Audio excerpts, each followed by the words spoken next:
Operation सिंदूर के दौरान भारत ने जितनी भी चिंताएं जताई थी वो अब अमेरिका की एक इंटेलिजेंस एजेंसी की रिपोर्ट में सच साबित हो गई हैं।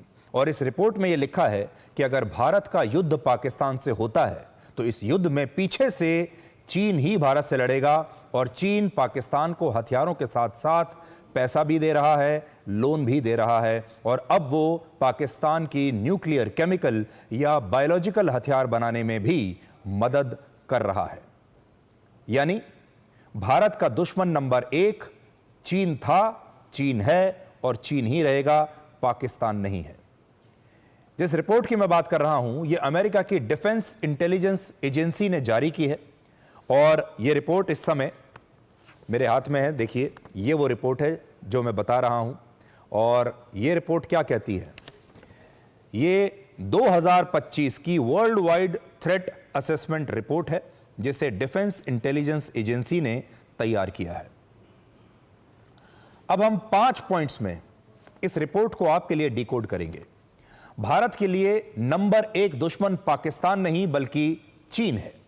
इसमें लिखा है कि सुरक्षा के दृष्टिकोण से भारत की 3 प्राथमिकताएं हैं। पहली, भारत पूरी दुनिया का नेतृत्व करना चाहता है। कम से कम भारत बड़े ग्लोबल लीडर्स में शामिल होना चाहता है।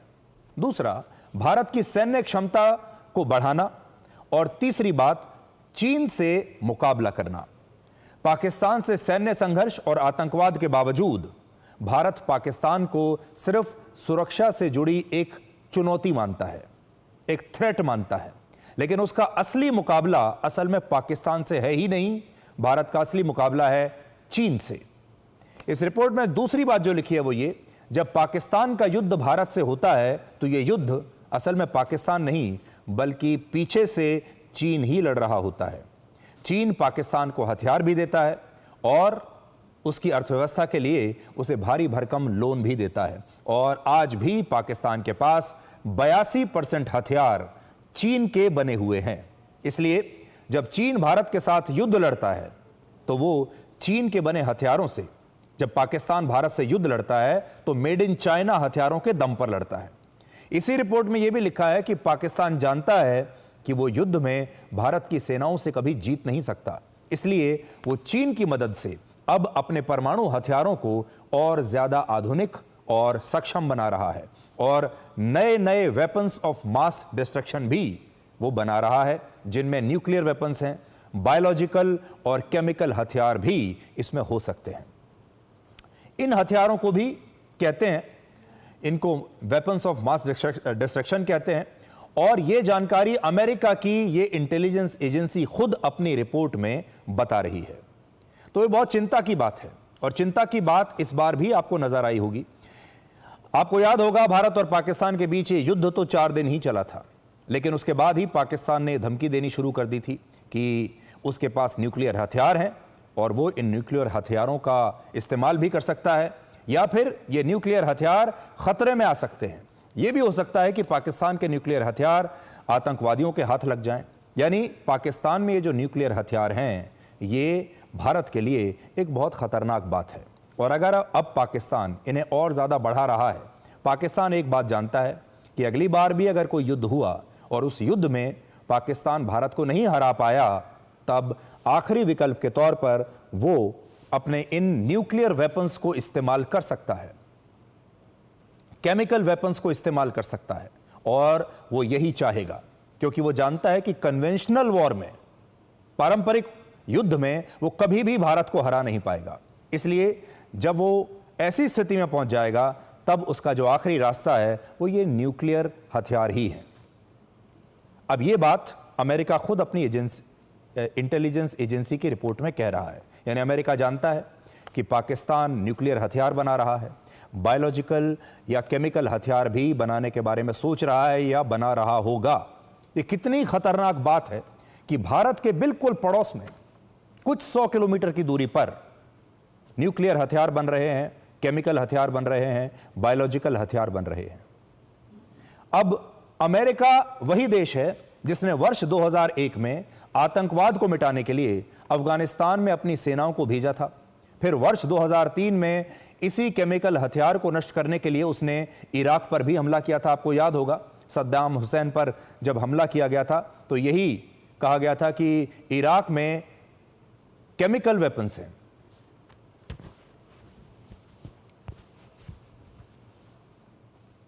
लेकिन आज जब यही सब पाकिस्तान में हो रहा है, एक जमाने में ये इराक में होता था, अफगानिस्तान में होता था, लेकिन अब वही सब पाकिस्तान में हो रहा है, तो अमेरिका सिर्फ एक रिपोर्ट जारी कर रहा है और भारत के लिए इसे चिंताजनक बता रहा है।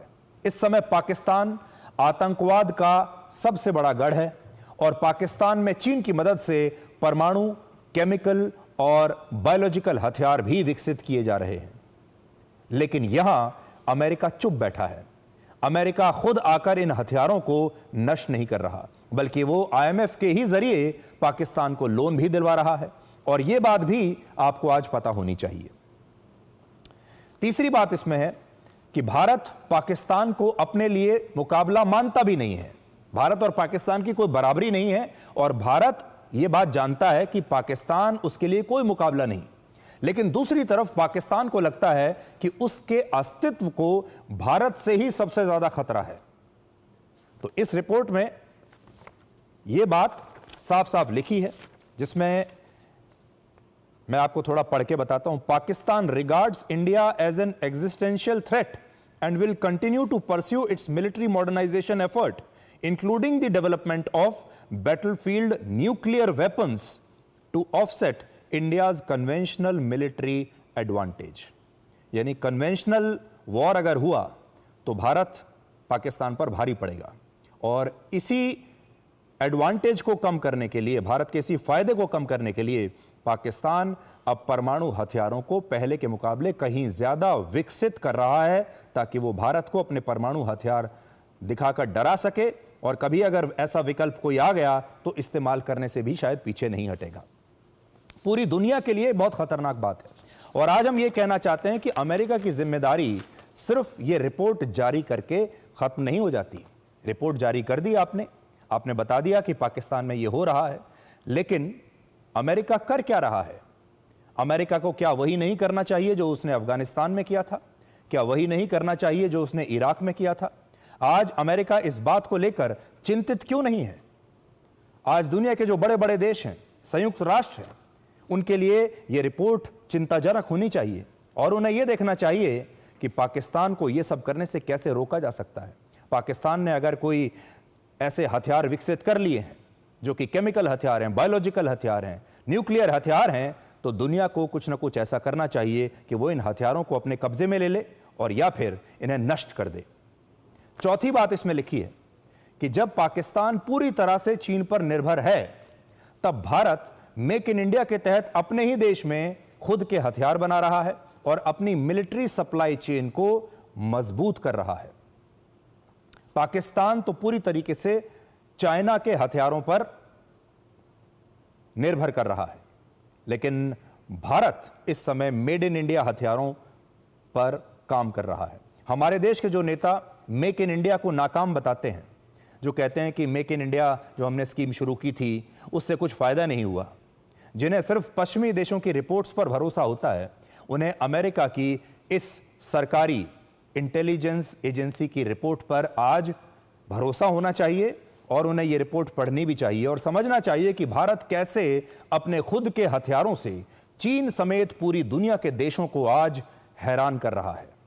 और आखिरी बड़ी बात इसमें यह लिखी है कि भारत का सच्चा दोस्त अब भी रशिया ही है और रशिया और भारत के रिश्तों में जरा भी बदलाव नहीं आया है। संक्षेप में अगर हम कहें तो भारत का दुश्मन नंबर 1 चीन है, सच्चा दोस्त रशिया है और भारत को यहां अमेरिका से भी सावधान रहना होगा। और इस बात को आप अब इस नक्शे के जरिए समझ पाएंगे जो मैं आपको दिखाने वाला हूं। अमेरिका चीन को अपना इस समय सबसे बड़ा प्रतिद्वंदी मानता है, जिससे उसे सबसे बड़ी चुनौती मिलती है। एक जमाने में जब कोल्ड वॉर था तब रशिया का सबसे बड़ी जो प्रतिद्वंदी था वो था, माफ कीजिएगा, अमेरिका का जो सबसे बड़ा प्रतिद्वंदी था वो था रशिया। लेकिन अब रशिया नहीं है, अब है चीन। लेकिन अमेरिका का बॉर्डर कहीं से भी चीन के साथ लगता नहीं है। चीन और अमेरिका में बहुत दूरी है, इस नक्शे में आप देखिए।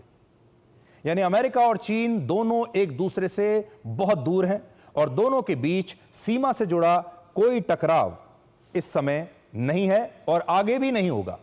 जबकि भारत और चीन की सीमा एक दूसरे से लगती है और भारत के लिए चीन उसका दुश्मन नंबर 1 भी है। अमेरिका तो दूर से बात कर रहा है, अमेरिका को कभी भी इतनी दूर से चीन से वैसी चुनौती नहीं मिलेगी, लेकिन हम और चीन तो पड़ोसी हैं। चीन के साथ संबंध अगर अच्छे होते हैं या खराब होते हैं तो सबसे पहला असर भारत पर पड़ेगा। यहां बहुत सारे विश्लेषक ये मानते हैं कि जिस तरह चीन सीधे भारत से संघर्ष न करके पाकिस्तान का सहारा लेता है और पाकिस्तान का मास्क लगाकर भारत से लड़ाई लड़ता है, वैसी ही रणनीति अमेरिका भी अपनाना चाहता है और वो चीन से सीधे युद्ध न लड़कर भारत के जरिए चीन के खिलाफ ये संघर्ष करना चाहता है, यानी भारत का इस्तेमाल करना चाहता है। और यही भारत को अमेरिका से भी सावधान रहना होगा और अमेरिका अपनी रिपोर्ट में कौन सी बात किस उद्देश्य से लिख रहा है उसे भारत को बहुत अच्छी तरह से समझना होगा। हमारी सरकार ने अब तक इस मामले में बहुत अच्छा काम किया है और जैसे पाकिस्तान चीन के हाथों इस्तेमाल हो रहा है वैसा भारत ने अपने साथ नहीं होने दिया है और हम अमेरिका के लिए चीन के खिलाफ टकराव में आज भी उसका हथियार नहीं बने हैं। चीन को लेकर हमारी एक स्वतंत्र नीति है, इंडिपेंडेंट पॉलिसी है जो अमेरिका पर निर्भर नहीं करती। और जब भारत और पाकिस्तान का युद्ध भी होता है तो आपने देखा होगा हम पाकिस्तान से सीधे डील करते हैं, हम किसी और देश के हस्तक्षेप को नहीं चाहते हैं। भारत की सीमाएं इस समय कुल 7 देशों से लगती हैं, जिनमें बांग्लादेश के बाद भारत का सबसे बड़ा बॉर्डर यानी सबसे बड़ी जो सीमा है वो चीन से लगती है और चीन के बाद हमारी जो सबसे बड़ी सीमा है वो पाकिस्तान से लगती है। भारत को ये बात अच्छी तरह से पता है कि उसे जब भी युद्ध लड़ना होगा वो युद्ध 2.5 फ्रंट पर ही लड़ा जाएगा।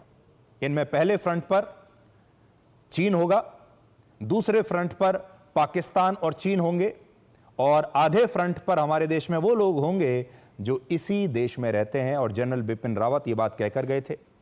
तो हम जब भी युद्ध लड़ेंगे पाकिस्तान से तो हमें यह गलतफहमी नहीं होनी चाहिए कि यह युद्ध पाकिस्तान से है। अगर हम पाकिस्तान से युद्ध लड़ते हैं तब भी हम असल में चीन से ही लड़ रहे हैं और जिस दिन चीन से लड़ेंगे उस दिन भी हम चीन से ही लड़ रहे हैं। यानी हमारे पास और कोई विकल्प नहीं है। पाकिस्तान से लड़ेंगे तब चीन पाकिस्तान के पीछे खड़े होकर हमारे साथ युद्ध लड़ेगा और जब चीन से लड़ेंगे तो सीधा चीन से युद्ध होगा ही।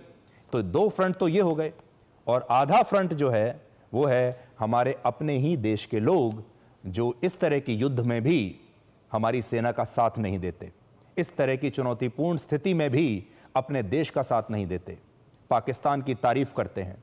वो ये नहीं जानना चाहते कि पाकिस्तान का कितना नुकसान हुआ, उनकी दिलचस्पी इस बात में है कि भारत का कितना नुकसान हुआ। उन्हें पाकिस्तान के कितने लड़ाकू विमान हमने गिरा दिए इसमें कोई दिलचस्पी नहीं। वो ये जानना चाहते हैं कि ये बताओ कि भारत के लड़ाकू विमान कितने गिरे हैं। तो ये हमारा आधा फ्रंट है और भारत शायद पूरी दुनिया का अकेला ऐसा देश होगा जो असल में 2.5 फ्रंट का युद्ध लड़ रहा है। यहां एक और महत्वपूर्ण बात यह है कि कोई भी देश तब तक अपने पैरों पर खड़ा नहीं हो सकता जब तक वो हथियारों के मामले में आत्मनिर्भर ना बने और यह बात भारत समझ चुका है। यह बहुत महत्वपूर्ण बात है और यह पूरे देश को आज समझनी चाहिए। किसी भी देश के पास अगर कोई भी देश विदेशी हथियारों पर निर्भर करता है तो उसके हथियारों की सप्लाई चेन कभी भी टूट सकती है। इसलिए किसी भी देश को अगर मजबूत बनना है तो उसे अपने देश में ही हथियारों का निर्माण करना पड़ेगा। दूसरे देश के हथियारों पर, खरीदे हुए हथियारों पर आप निर्भर नहीं कर सकते और किसी भी देश के पास हथियारों की अपनी खुद की सप्लाई चेन होनी चाहिए। पाकिस्तान भले ही चीन के हथियारों पर अपनी ताकत दिखाता हो, लेकिन सच यही है कि वो चीन पर पूरी तरह से निर्भर है। जिस दिन चीन चाहेगा उसके हथियारों की सप्लाई को रोक देगा और भविष्य में चीन इस मजबूरी का पूरा फायदा भी उठा सकता है। अगर आप अमेरिका को देखें, अमेरिका दुनिया का सबसे बड़ा हथियारों का सौदागर है। वो यूक्रेन को भी हथियार बेच रहा है, यूरोपीय देशों को भी हथियार बेच रहा है, भारत को भी बेच रहा है और दुनिया के न जाने कितने देशों को वो हथियार बेच रहा है। और इस समय उसके हथियारों के लिए वेटिंग लिस्ट है। दुनिया के बड़े बड़े देश वेटिंग लिस्ट में अपनी बारी का इंतजार कर रहे हैं। आज अगर हम उनसे कोई विमान खरीदते हैं, कोई और चीज खरीदते हैं, कोई हथियार खरीदते हैं, तो उसकी डिलीवरी कई साल के बाद होती है। हम फ्रांस से अगर रफाल खरीदते हैं तो उसकी डिलीवरी कई कई साल के बाद हमें मिलती है। यानी आप कतार में हैं, आप वेटिंग लिस्ट में हैं। अगर आपको हथियार आज चाहिए तो आप क्या करेंगे? आप खरीदने भी जाएंगे तो देश आपको कहेंगे कि हथियार आपको 3 साल के बाद मिलेगा, 4 साल 5 साल के बाद आपको मिलेगा। लेकिन भारत अब इस बात को समझ चुका है। भारत की चुनौती यह है कि अमेरिका के बड़े बड़े हथियारों के लिए वेटिंग लिस्ट है और रशिया इस समय खुद यूक्रेन के साथ युद्ध लड़ रहा है। उसके पास भी इतनी गुंजाइश नहीं है कि वो जब चाहे भारत को हथियार दे सके। इसलिए भारत हथियारों के मामले में अब आत्मनिर्भर बनकर दुनिया को भी एक संदेश दे रहा है और बता रहा है कि भारत के हथियार किसी से कम नहीं हैं। आगे चलकर भविष्य में जब हम युद्ध लड़ेंगे तो अपने दम पर लड़ेंगे। हथियारों की हमारी अपनी सप्लाई चेन होगी और अमेरिका, रशिया या कोई और देश जो है हमारे हथियारों की सप्लाई चेन को तोड़ नहीं पाएगा। जैसा कि हमने आपको बताया, क्योंकि अमेरिका के हथियारों के लिए तो एक बहुत लंबी वेटिंग लिस्ट है। रशिया यूक्रेन के खिलाफ युद्ध में खुद ही उलझा हुआ है तो वो हमें क्या हथियार देगा? और इजराइल भी गाजा में खुद युद्ध लड़ रहा है। तब भारत के हथियारों के पास दुनिया में इस समय चमकने का एक बहुत सुनहरा मौका है। आज भारत खुद के कॉम्बैट ड्रोन्स बना रहा है, हेलीकॉप्टर्स बना रहा है, सुपरसोनिक क्रूज मिसाइल्स बना रहा है, एयर डिफेंस सिस्टम बना रहा है, तोप, टैंक, गोला बारूद सब कुछ बना रहा है। और अब वो AK-203 राइफल और ब्रह्मोस जैसी मिसाइलों का उत्पादन भी उत्तर प्रदेश में कर रहा है। ये बात हमने आपसे पहले भी कही थी कि ऑपरेशन सिंदूर के बाद अब भारत नए युग में प्रवेश कर चुका है, जहां हम पहलगाम जैसी घटनाओं पर सिर्फ कड़ी निंदा करके नहीं रह जाते, संयुक्त राष्ट्र और अमेरिका से शिकायतें नहीं करते और थका देने वाले लंबे लंबे जांच आयोग नहीं बैठाते, बल्कि अब भारत सीधे कड़े फैसले लेता है। और ये पाकिस्तान भी जानता है और चीन भी जानता है। प्रधानमंत्री मोदी ने एक नई चेतावनी पाकिस्तान को दी है और पाकिस्तान के लोगों से भी कहा है कि वो अपनी सरकार से और अपनी सेना से ये सवाल जरूर पूछें।